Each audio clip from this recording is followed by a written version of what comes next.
Dur get gətir iç də. İstəmirəm, aldım. Nəyə istəmirsən? İstəmirəm də.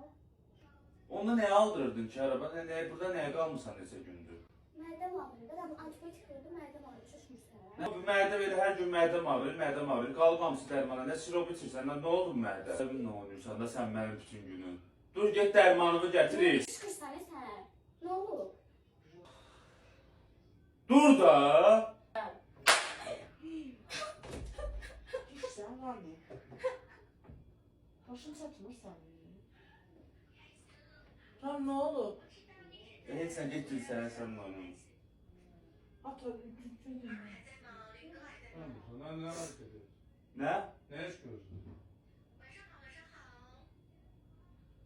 Dersin ya Allah hak başım haraptır. Hiç mi ismi ya?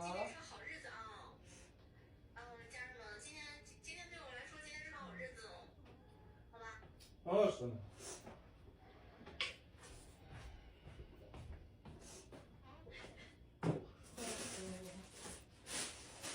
Dermanlar güzel. Burada var vallahi var. Adam da saymakla yok. Özel sen. Ne oldu ya? Herden bir tebe düşüyorsun. Ne oldu?